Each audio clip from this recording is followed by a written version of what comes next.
Bom dia, boa tarde, boa noite. Meu nome é Alberto e hoje estou aqui para continuar o nosso curso de elétrica, mais especificamente eletrostática, que é o que estamos vendo agora. Na última aula, eu te introduzi o conceito de carga, como elas interagem, cargas de mesmo polo vão se repelir, enquanto cargas de polos diferentes, ou seja, uma positiva e uma negativa, elas vão se atrair.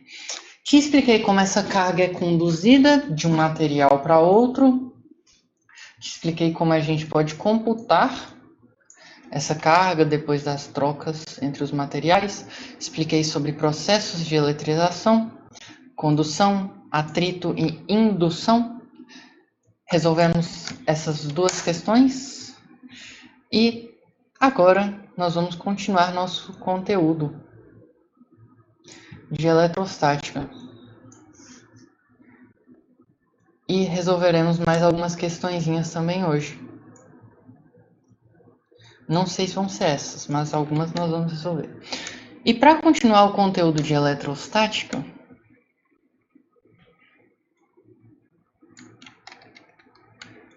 nós vamos para o conceito de força elétrica, força eletrostática. Eu já te dei uma intuição sobre isso na última aula, onde eu tinha, por exemplo, uma carga negativa e uma carga positiva. Eu sei que elas se atraem, mas como que elas se atraem? Se elas estão se atraindo, elas têm que estar fazendo uma força para estar puxando uma outra.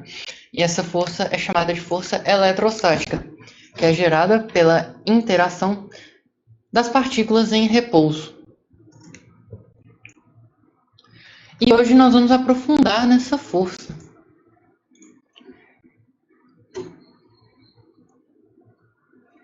E, igual na mecânica, eu tenho leis de Newton para descrever as minhas forças mecânicas, eu vou ter uma lei geral que vai me dizer tudo o que eu preciso saber sobre essa força eletrostática, que é chamada de lei de Coulomb.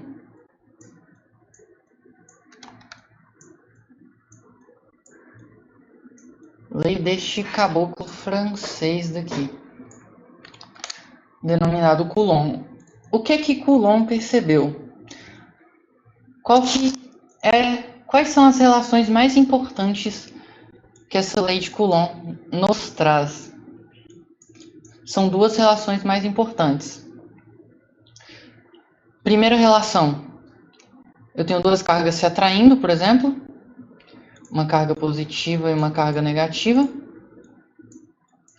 A primeira coisa que a lei de Coulomb vai me dizer, a primeira consequência dela é que quanto maior a intensidade dessas cargas, maior a intensidade das forças.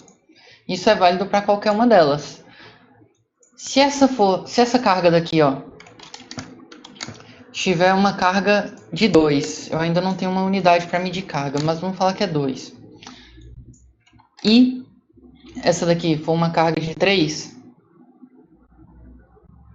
elas vão se atrair, já que elas têm polos contrários, né? Essa daqui é negativa. Elas vão se atrair com uma força de uma certa intensidade. Se eu aumento o valor de uma das cargas, essa força vai ficar mais forte. Essa força ela vai ficar uma força mais forte. E se eu aumento a outra também, ela também vai ficar mais forte. No caso, eu estou aumentando o módulo dela, né? Eu fui de 3 para 4. Eu aumentei o módulo. Mas por causa do sinal negativo, é como se eu estivesse diminuindo. Se você for olhar aqui na reta numérica, ó. Se eu tenho uma carga de 3, eu tenho uma carga de 3 aqui, e eu passo a ser uma carga de 4, negativa, como eu estou andando para o lado esquerdo da minha reta numérica, eu meio que estaria diminuindo a carga. Mas aqui eu estou falando sobre o módulo da carga, tá bom? Sobre o número da carga, ignorando se ela é positiva e negativa. Então, se eu colocasse aqui uma carga de 2, negativo, essa intensidade dessa força diminuiria. Se eu colocar aqui uma carga de meio, 0,5, ela também diminuiria. Então, essa é a primeira coisa que a lei de Coulomb vai me dizer. Quanto maior esses módulos dessas cargas, maior a intensidade que elas vão se atrair ou se repelir. Né? Se eu tenho duas cargas positivas, quanto maior a intensidade delas, mais elas vão se repelir. E isso é válido, nesse caso em que elas estão se atraindo, isso é válido simetricamente. Se eu aumento o valor dessa, tanto a força com que a positiva vai puxar a negativa, quanto a força que a negativa vai puxar a positiva, vai aumentar. Isso é a terceira lei de Newton, na verdade. Se eu tenho uma ação, eu tenho uma reação. Se essa daqui está puxando essa com uma intensidade, a intensidade que essa puxa essa tem que ser a mesma. Mais ou menos. Uma parcela, entre aspas. Não, corta isso. Então, esse é o primeiro postulado. Então, eu vou falar que a força elétrica, essa força elétrica, ela é proporcional. Esse símbolo aqui indica proporção. Ela é proporcional à carga, que eu representei pela letra Q. Mas ela é tanto proporcional à carga da minha primeira carga, quanto ela também é proporcional à minha segunda carga. Então eu posso dizer que essa força em geral, ela é proporcional, para simplificar isso daqui numa expressão só, ao produto das minhas cargas, a carga 1 e a carga 2. Porque olha só, essas cargas aqui, ó, se essa daqui aumenta, a força vai aumentar. Se essa daqui aumenta, essa força também vai aumentar. Então entende que se eu falar que ela é proporcional ao produto das cargas, é a mesma coisa de eu falar que ela é proporcional à carga 1 e também proporcional à carga 2? Simplificando numa expressão só. Então eu vou escrever assim, essa força, ela é proporcional ao produto das cargas.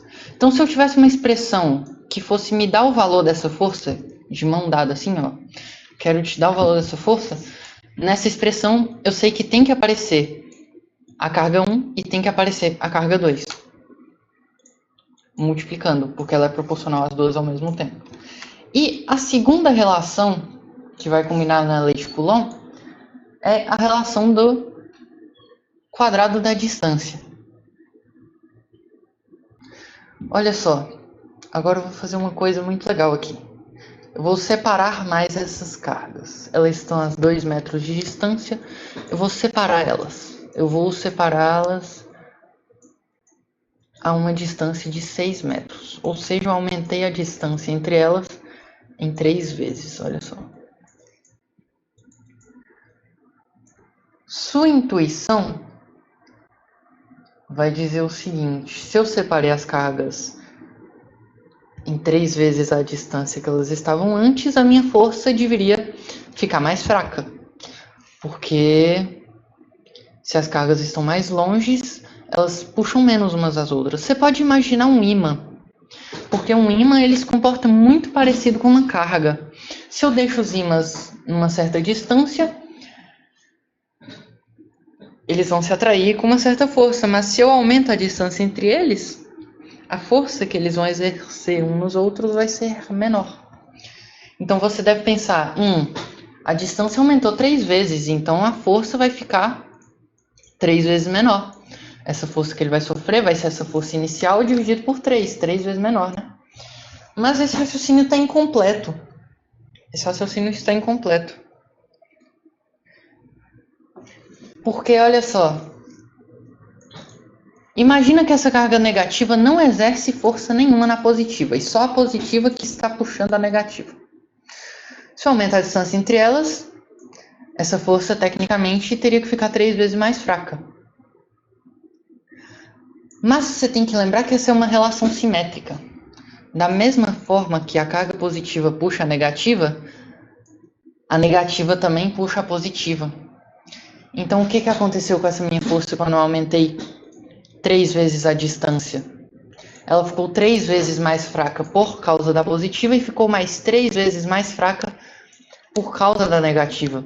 Então, se eu tinha uma força inicial, ela ficou 3 vezes mais fraca por causa da positiva, e agora mais 3 vezes por causa da negativa. No final das contas, essa força foi diminuída por 3 ao quadrado vezes. Então, eu vou falar que a força coulombiana, a força eletrostática, coulombiana, né, Coulomb, é inversamente proporcional não à distância, não só à distância. Se eu aumento a distância, tá certo que a minha força vai diminuir, e vice-versa. Mas ela vai diminuir com o quadrado da distância. Então, eu vou falar que essa força é inversamente proporcional ao quadrado da minha distância. Eu estou usando esse símbolo para indicar a proporção, eu não tenho um símbolo para indicar a proporção inversa. Então, eu vou falar que a força é proporcional ao inverso da distância ao quadrado, tá bom? A distância sendo representada pela letra D. Se ela é proporcional ao inverso, ela é inversamente proporcional. Então, basicamente, essas duas relações aqui vão me dizer como que eu posso calcular essa força coulombiana. Essa força do matemático Francisco Coulomb, que é a força eletrostática. Então, vamos condensar nossos conhecimentos até então para descobrir como que deve ser essa equação que vai me determinar essa força. Olha só, eu sei que se eu tiver uma equação que vai me determinar a força, ela tem que ser proporcional às duas cargas, ou seja, proporcional ao produto das duas cargas. Então, eu tenho a primeira carga multiplicada pela segunda carga. Olha só. Q1 multiplicada por Q2. E eu sei também que essa força tem que decair com o quadrado da distância. Se eu aumento a distância em 3 vezes, a força tem que ficar 9 vezes mais fraca. Então, eu vou escrever aqui que ela é proporcional ao inverso do quadrado da distância, ou seja, ela tem que ser dividida por esse quadrado da distância. Mas olha só, olha que inconveniente. Uma força, eu sei que uma força é medida em newtons. Mas olha o que está acontecendo aqui. Eu tenho uma unidade de carga multiplicado por outra unidade de carga. Eu tenho uma unidade de carga ao quadrado. Eu ainda não dei uma unidade para carga, mas enfim. Ela tem uma unidade de carga ao quadrado dividido por uma distância ao quadrado. 1 metro quadrado, por exemplo. Isso aqui não tem unidade de força. Então, por dois motivos, eu sei que tem de haver um outro termo aqui, que é uma constante de proporção para essa força. Para corrigir essa unidade, para isso aqui me dar uma unidade de força. 2, para corrigir, para ter uma balança entre essa relação das cargas, né? Porque eu posso medir as cargas em qualquer unidade. Por exemplo, eu posso falar que a carga que o meu telefone aguenta, tipo assim, a carga total da bateria do meu telefone é igual a 1 telefone, 1 tel. Essa é a unidade que eu criei. Mas dependendo da unidade que eu criar, essa força ela vai ser variada.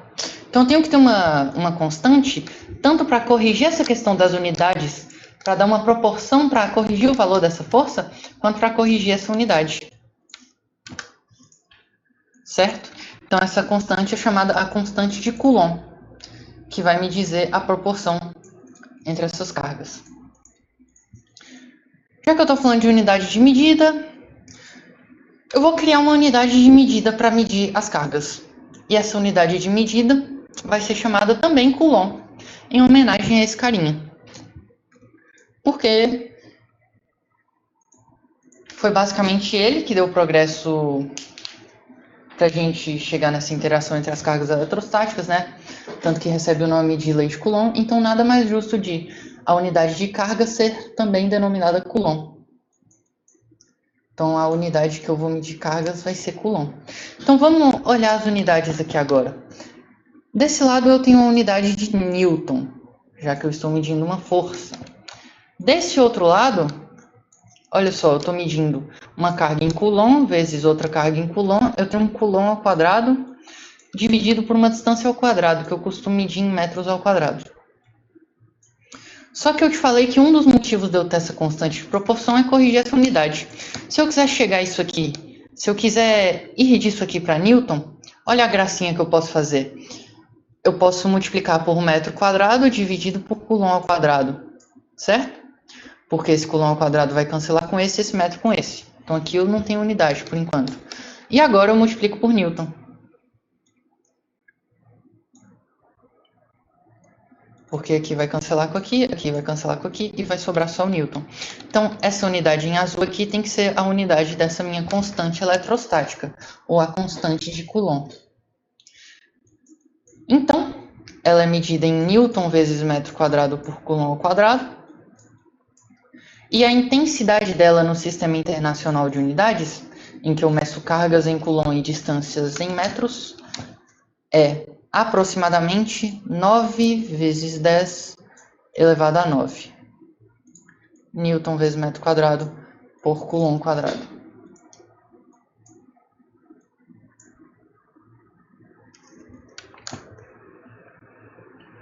Maravilha, essa é a lei de Coulomb. E sobre o sentido dessa força, que eu sei calcular o valor dela, né?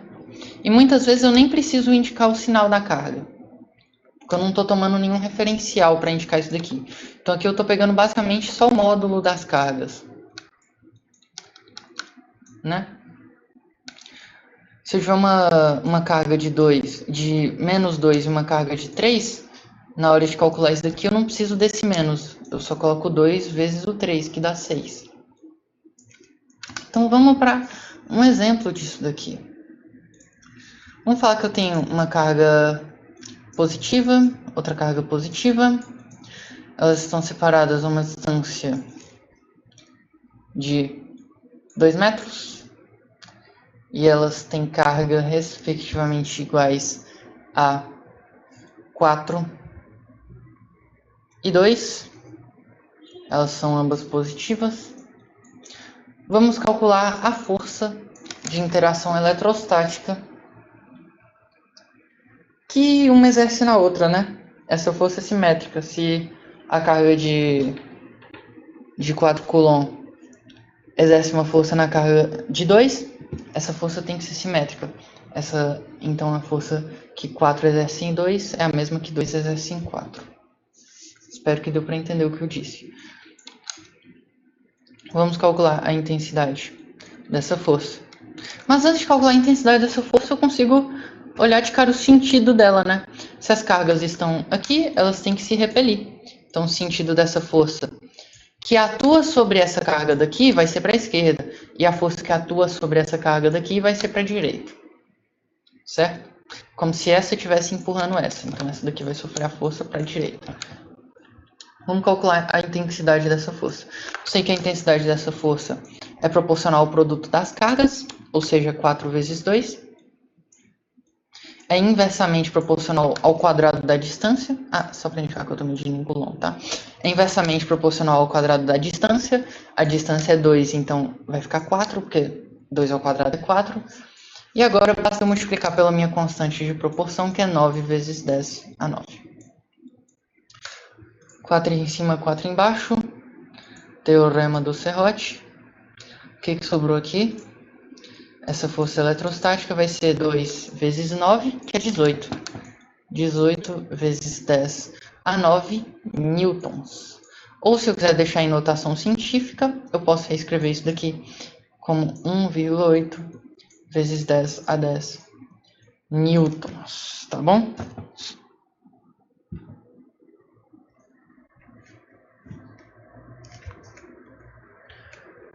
Ok. Só a nível de comentário, 1 coulomb é absurdamente muita carga. 1 coulomb é mais carga do que você vai presenciar na sua vida inteira. 1 coulomb é uma quantidade enorme de carga. Então, muitas vezes, quando a gente for trabalhar com cargas, a gente vai utilizar unidades como microcoulomb, que é basicamente uma parte dentro de 1 milhão de 1 coulomb. Ou em notação científica, isso daqui ficaria 10 a menos 6 coulomb. Você pode pausar e testar isso daqui em notação científica. Ou até milicoulomb, que é 1000 vezes menor que 1 coulomb, então vai ser basicamente 1 coulomb dividido por 1000, ou 10 a menos 3 coulomb. Só para sintetizar isso daqui, 1 coulomb é muita carga. Muitas vezes, mas muitas vezes mesmo, a gente vai tratar com unidades como microcoulomb ou milicoulomb. E na hora de efetuar essas contas, a gente precisa converter para o coulomb puro. Por quê? Por causa dessa constante, né? Essa constante aqui, ela tem como unidade 1 coulomb quadrado no denominador. Senão poderia ficar errado essa unidade, esse resultado final, por causa dessa questão das unidades. Então a gente precisa dessa conversão, tá? 1 coulomb é muita carga mesmo. Para você ter ideia, um átomo, como que um átomo é composto? Você tem prótons e você tem elétrons orbitando esse núcleo. A carga de um elétron,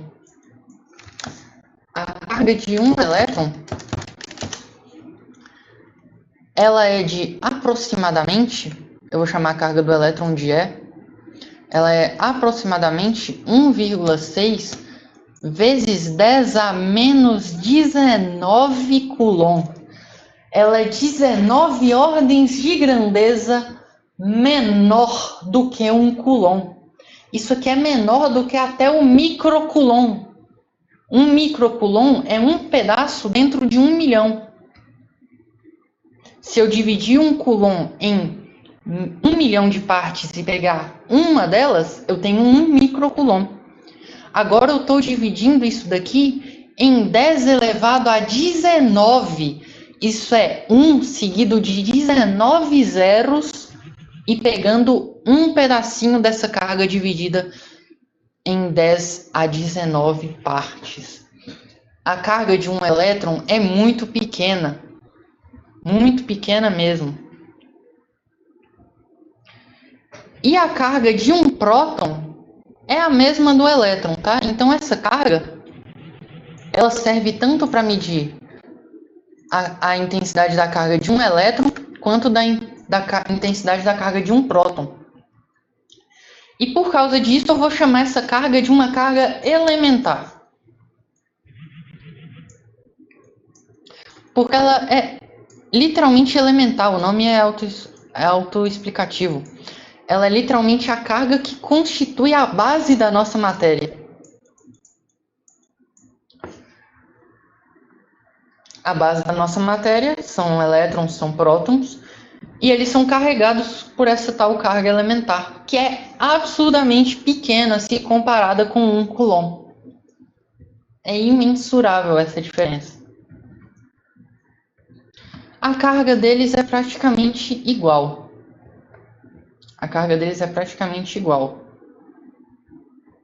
Mas a massa não. A massa de um próton é muito maior do que a massa de um elétron. Opa, sou eu da edição aqui. Só passando para corrigir uma matemáticazinha que eu fiz errado, né? Porque aqui no vídeo, quando eu fui fazer, eu esqueci de colocar o quadrado aqui na distância e saiu uns cálculos errados no final. Só que agora eu vou corrigir aqui com você, tá?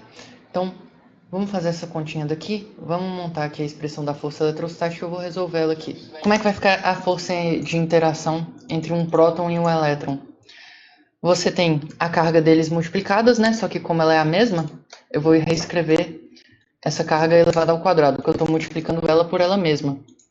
Então isso aqui vai ficar 1,6 vezes 10 a menos 19 coulomb elevado ao quadrado, dividido pela distância ao quadrado. E a distância ao quadrado, e a distância entre um próton e um elétron, que é basicamente o raio do meu átomo de hidrogênio, né? Se eu tenho aqui o meu átomo de hidrogênio, aqui está o elétron orbitando ele, o raio dele vai ser a distância entre o próton e o elétron. Isso aqui é uma distância de aproximadamente 31 picômetros, que é 31 vezes 10 a menos 12 metros. É uma distância bem pequena para os nossos padrões usuais.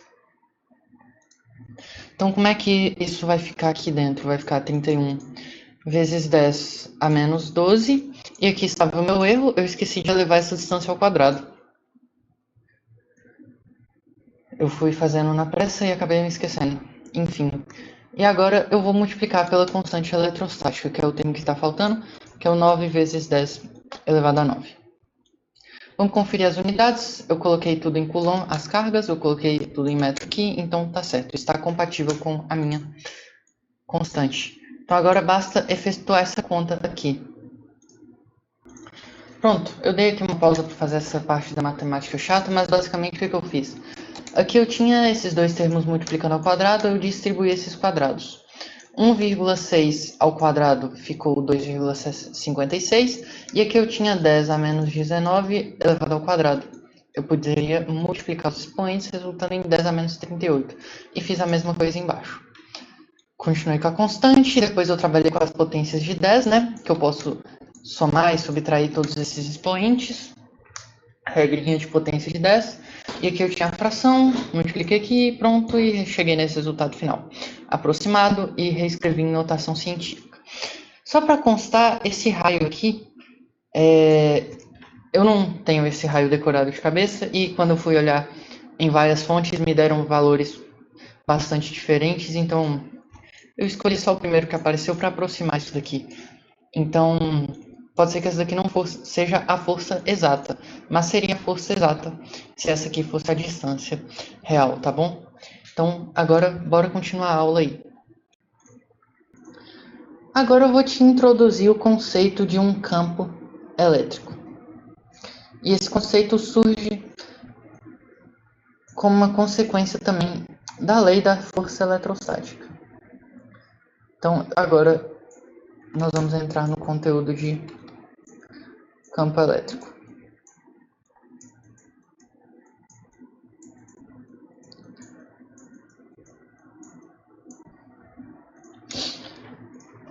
Para você chegar num raciocínio de que o campo elétrico é uma definição inevitável na física, vamos analisar de novo essa força. Eu tenho uma força, onde eu tenho uma partícula que atrai outra. Só que essas partículas não estão tendo um contato direto. Essa é uma força chamada força à distância.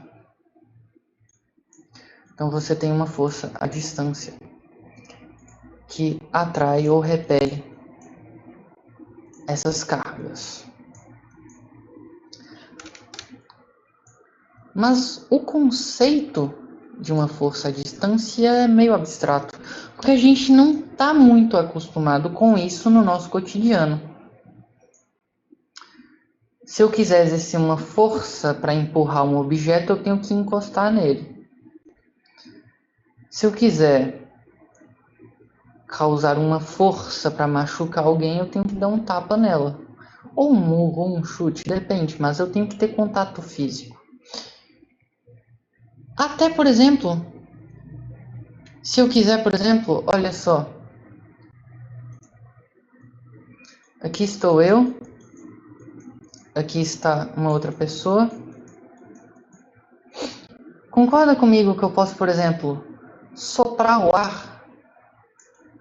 E essa força, essa diferença de pressão que eu causei no ar, vai chegar nessa pessoa daqui? Eu exerci uma força e ela meio que foi transmitida à distância. Só que mesmo nesse caso que eu tenho uma força praticamente sendo transmitida à distância, eu tenho um meio de propagação, que é o ar.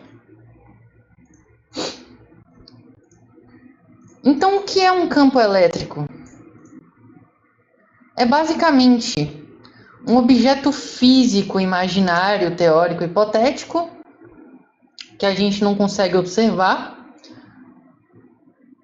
em que as cargas utilizariam de meio para interação através da força de Coulomb. Eu posso dar um tapa no vento, eu posso, por exemplo, balançar minha mão na minha frente, eu estou meio que dando um tapa no vento, e o vento está se propagando até minha cara. É como se fosse isso. Essa carga que exerceria uma perturbação nesse tal de campo elétrico E essa perturbação iria chegar nessa carga daqui, causando uma força nela. E é assim que eu vou definir o meu campo elétrico.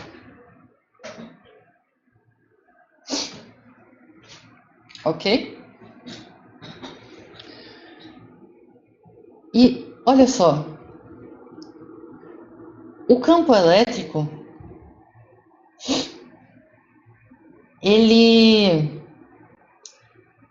você pode considerar ele como meio material, mas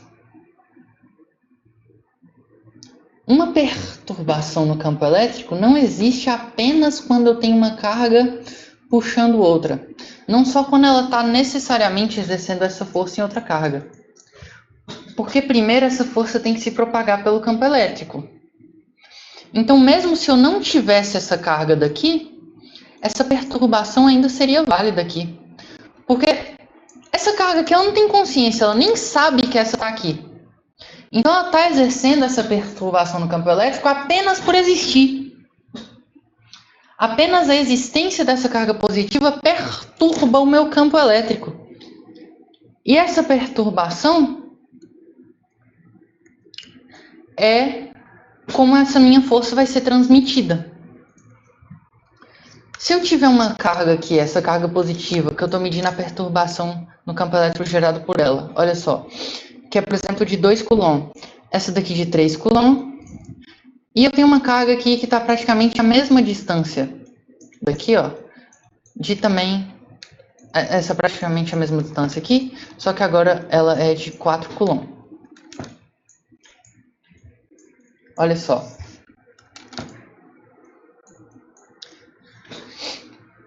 Eu sei que essa perturbação independe dessas cargas, mas como essas cargas vão receptar essa perturbação depende do módulo delas.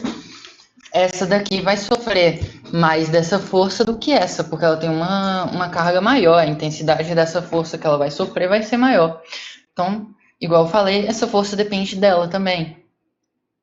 Mas a perturbação em si que está sendo gerada por essa carga não depende nem dessa carga, nem dessa carga. Ela é gerada independentemente. Então, como que eu posso calcular essa força, essa perturbação gerada no campo elétrico, gerada por essa carga? Eu posso imaginar que eu tenho uma carga unitária de módulo 1. Eu vou considerar ela positiva por convenção. Ela é uma carga de 1 coulomb, certo? Uma carga unitária. Posso falar que essa daqui ela tem uma carga Q. Vou chamar de Q pequeno agora para variar. Na verdade não, porque está aparecendo um 9. Pronto, agora não está aparecendo um 9. Olha só. Se essa daqui ela é uma carga unitária de 1 coulomb, inclusive positiva, concorda comigo que ela vai sofrer a proporção mais básica dessa perturbação do campo elétrico como força? Todas as outras forças que qualquer outra carga sofreria, eu posso calcular a partir dessa carga positiva. Se eu tivesse uma carga aqui agora de 2 coulomb à mesma distância, ela sofreria 2 vezes a carga que essa daqui sofreria. Então faz muito sentido eu calcular essa perturbação no campo elétrico a partir de uma certa carga unitária, de 1 coulomb. Então, eu vou definir, por definição, essa perturbação no campo elétrico, que eu vou chamar de E, vai ser a força que essa carga sofre. Vai ser a força que essa carga sofre. A força sofrida pela carga de 1 coulomb. No caso, eu vou falar que ela é dessa carga de Q e dessa carga de 1 coulomb. Olha só, como se fosse uma função matemática. Ó. É uma força que depende dessa carga Q e que depende da carga de 1 coulomb. Só que essa carga de 1 coulomb ela é constante. Vamos calcular como que seria essa força que essa carga sofreria. Seria a constante de proporção vezes a carga Q vezes 1 dividido pela distância ao quadrado. Então, multiplicar por 1 é a mesma coisa que eu não fazer nada. A intensidade dessa força aqui que ela sofreria nesse ponto, a essa distância, seria basicamente isso daqui. E vê se não faz sentido. Vê se não faz sentido. Isso daqui é a intensidade do campo elétrico, portanto, igual eu acabei de definir, sendo a força que essa carga de 1 coulomb sofre. Vê se não faz sentido. Concorda comigo que essa daqui é a força eletrostática? Olha só, eu posso chegar no mesmo resultado pegando uma outra carga aqui, que é, por exemplo, de 3 coulomb, calculando a força que ela atua aqui, que é Kq vezes 3 coulomb dividido pela distância ao quadrado. E agora eu posso dividir por essa carga de 3 coulomb. Eu vou chegar no mesmo resultado. E vê se não faz sentido. É meio que a força que essa carga exerce sem depender dessas outras cargas que estão sofrendo. Então faz muito sentido eu definir o campo elétrico como sendo a força dividida pela carga, ou a força sofrida por uma carga unitária. Não é verdade? Porque qualquer outra carga é produto dessa carga unitária. Então, se eu pego essa força que essa carga de 3 sofre e divido pelo valor da carga de 3, eu chego na força que essa de 1 sofre. E isso eu defini como sendo a perturbação no campo elétrico, que não deveria depender da força. Então, essa definição aqui, ela é muito boa e é condizente com a minha definição teórica do que é um campo elétrico. E aqui está definido o meu campo elétrico. Ela é a força que uma carga unitária sofreria a uma certa distância. Então, se eu tenho o meu campo elétrico, que é o campo imaginário, e eu quero calcular a perturbação dele nesse ponto, basta eu fazer isso daqui. Eu pego a distância até esse ponto, elevo ao quadrado, coloco ela no meu denominador, multiplico pela carga e multiplico pela constante. Igual eu falei, essa perturbação vai existir mesmo se eu não tivesse uma carga aqui. Se eu quiser calcular a perturbação no campo elétrico gerada por causa dessa carga a uma distância de, por exemplo, 4 metros, neste ponto daqui, ó, nesse ponto que não tem nenhuma carga nele, mas ele está a 4 metros, essa carga ainda vai interferir nesse ponto. E como ela vai interferir? A partir dessa relação. A interferência no campo elétrico nesse ponto, que eu posso chamar de ponto P, o campo elétrico em P, vai ser K vezes a carga dividido pela distância ao quadrado, que dá 16, já que é 4 ao quadrado. Perfeito isso daqui? Deu para entender? Conseguiu entender isso daqui? Isso aqui é bem abstrato, mas muito legal.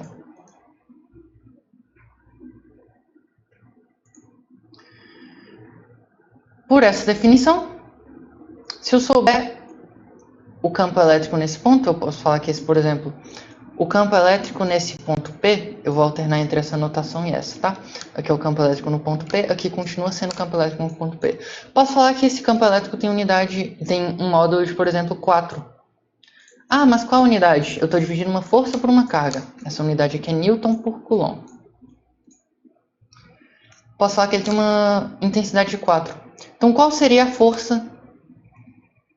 Qual seria o módulo da força que uma carga de 1 coulomb sofreria se ela estivesse nesse ponto P? 4 newtons. E se fosse uma carga de 2 coulomb? O dobro disso, 8 newtons. Se fosse uma carga de 3 coulomb? 12 newtons. 4 vezes 3.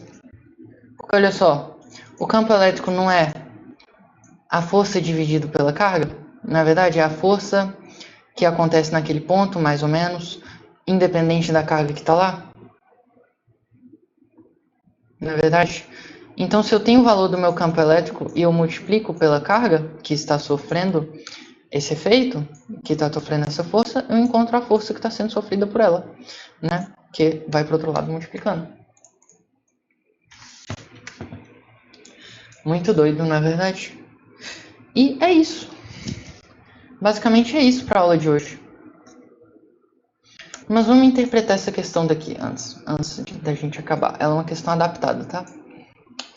Questão da URCA 2021, adaptada. Eu dei uma adaptada nela.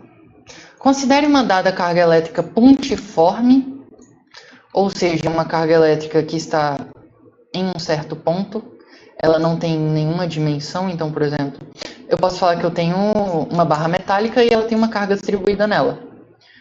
Então, se eu tivesse uma outra carga aqui interferindo com uma certa força nessa barra metálica, olha o que aconteceria.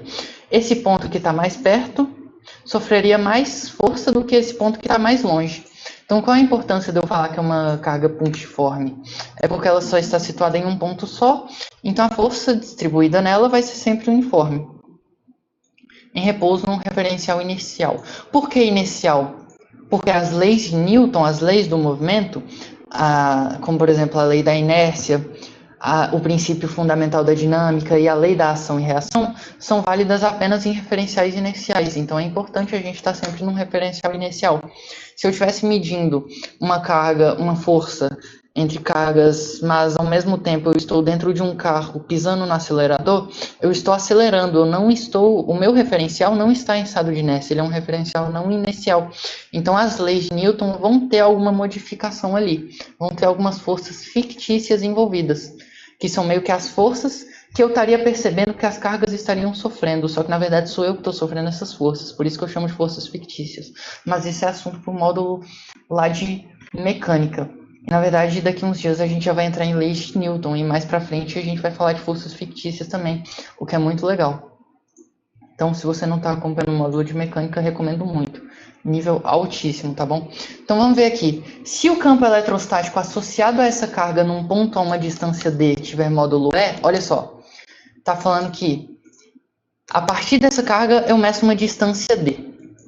E nesse ponto, que eu posso chamar esse ponto de, por exemplo, o ponto P, aqui está a minha carga, que eu posso chamar de Q, por exemplo, aqui está o meu ponto P de ponto, e eu calcular o campo elétrico nesse ponto P, eu encontrei um módulo que ele chamou de E. Ele não me deu um número, ele me deu uma letra para indicar o campo elétrico nesse ponto. Eu vou falar aqui, ó, o campo elétrico, a perturbação no campo elétrico nesse ponto P foi igual a E. Então, uma distância 3D, ou seja, se eu aumentar a minha distância em 3 vezes, o que vai acontecer com o meu campo eletrostático? É de se assumir que esse campo eletrostático fique menor, não é verdade? Concorda comigo que esse campo eletrostático deveria ficar menor? Porque se eu tenho uma carga que ela está aqui mais perto, ela vai sofrer uma força maior. Se ela está a 3 vezes a distância, ela vai sofrer uma força menor. Mas quantas vezes menor? Olha só, a força coulombiana ela é inversamente proporcional ao quadrado da distância. E o campo elétrico também. Olha só, ele é inversamente proporcional ao quadrado da distância. Então, se eu aumento a minha distância em 3 vezes, olha só, se eu tinha uma distância de 3, se eu tinha uma distância d e eu aumentei ela em 3 vezes, o meu campo elétrico vai sofrer a mesma alteração que a força sofreria, que é inversamente proporcional ao quadrado da distância. Então, se eu tinha uma força F, portanto, uma perturbação no campo eletrostático igual a E, e eu aumento a distância em 3 vezes, a minha força vai ficar 3 ao quadrado vezes mais fraca, portanto, 9 vezes mais fraca. E a mesma coisa com o campo elétrico. Então, esse vai ser o módulo do campo elétrico naquele ponto. Porque ele ficou 9 vezes mais fraco, já que a distância ficou 3 vezes maior, é inversamente proporcional ao quadrado. Inversamente proporcional porque fica menor quando a distância aumenta, e ao quadrado porque depende quadraticamente da minha distância. Então, o campo eletrostático associado a essa distância de 3D vai ser 9 vezes menor, ou seja, vai ser o módulo do campo eletrostático no ponto P dividido por 9, ou seja, E sobre 9, letra C. Aqui já está ótimo. essas outras questões aqui, eu vou deixá-las para uma aula futura. Mesmo que a gente já sabe resolver elas. Mas foi sobre um conteúdo da aula passada, então eu vou deixar para o mega treinamento de eletrostática, tá bom? Ok, nessa aula de hoje você aprendeu lei de Coulomb, você aprendeu campo elétrico. A aula que vem você vai entender como esse campo elétrico pode ser representado a partir de linhas de campo. E como que isso daqui pode determinar a trajetória de uma partícula, dependendo, ou a força que ela sofre em qualquer ponto. Vai ser muito legal a próxima aula. Prometo que a próxima aula vai ser incrível, igual essa aqui também foi. Na próxima aula também a gente vai tratar sobre potencial eletrostático e diferenças de potenciais, já dando uma antecipação do que vai culminar na eletrodinâmica. Muito obrigado por assistir essa aula. Parabéns por ter assistido até aqui. Não se esqueça de deixar o like e se inscrever no canal. Acompanhe o módulo de mecânica também, que o módulo de mecânica também está incrível. Acredito que nós vamos ter aula nova nele esse sábado ainda. Então não perca. É isso. Até mais.